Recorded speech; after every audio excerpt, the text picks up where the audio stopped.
Ukraine claims to have hit more than 40 Russian bombers in ዩክሬን በደርዘን የሚቆጠሩ የሩሲያ ቦምብ ጣይ አውሮፕላኖችን አወደመች። ፍጹም ሩሲያም ሆነ ሌሎች ይገመታል ተብሎ ያልታሰበውን ዩክሬን ሰው አልባ አውሮፕላኖችን በድብቅ ወደ ሩሲያ አስገብታ የሩሲያን የክፉ ቀን መሳሪያዎቿን አወደመች። ሞስኮም ካለፉት 3 ዓመታት ከደረሱባት ጥቃት እጅግ የከፋው ነው ተብሏል።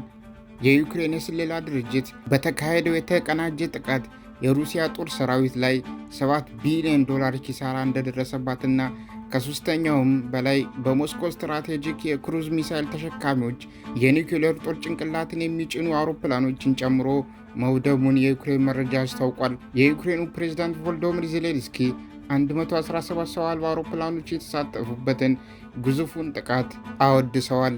ፍጹም አመርቂ ውጤት ነበርም ሲሉ ገልጸዋል። ሩሲያም ፍጹም የሆነ ተጨባጭ ኪሳራዎች አጋጥሞታል ብለዋል። በአሜሪካ የኪየቭ አምባሳደር የሆኑት ማካሮቫ ጥቃቱን ሆስፒታሎቻችን፣ ትምህርት ቤቶቻችንና ልጆቻችን የሚገድለውን በየቀኑ ለሕዝባችን ሰቆቃ የሆነውን የሩሲያ አውሮፕላን መውደሙን የተሳካ ዘመቻ ብለውታል። በሩሲያ በኩል ቀላል የሆነ የሽብር ጥቃት ነው ብትልም ዩክሬን በቪዲዮ ባሰራጨችው ተንቀሳቃሽ ምስል ዓለም ሩሲያ ላይ የሆነውን አይቷል። ከዚህ ሁሉ በስተጀርባ ያለ ዩናይትድ ስቴትስ ኦፍ አሜሪካ ለዩክሬን ሩታዊ ምላሽ እንደሰጠቻት አንዳንድ ማህበራዊ ሚዲያዎች ይገልጻሉ።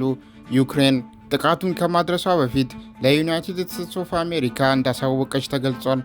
አሜሪካም ይሁንታዋን ሰጥታለች ተብሏል። ቀጣይ እየተፈራ ያለው የሩሲያ የበቀል እርምጃ ምን ይሆን? ሩሲያ ለዚህ ምላሽ በሯን ዘግታ እየመከረች ሳታስበው በዩክሬን ድባቅ የተመታችው ሩሲያ አሁን የኒውክሌር መሳሪያዋን ልትመዝት ትችላለች ተብሎ እየተሰጋ ይገኛል። ሩሲያ ባለፉት 3 ዓመታት እያስጠነቀቀችበት የመጣችውን ቀይ መስመሯን ከምንም ጊዜ በላይ እየታለፈ ይመስላል። ከአሁን በኋላ ምን ቀረ? የሩሲያ ሕዝብም ይጠይቃል።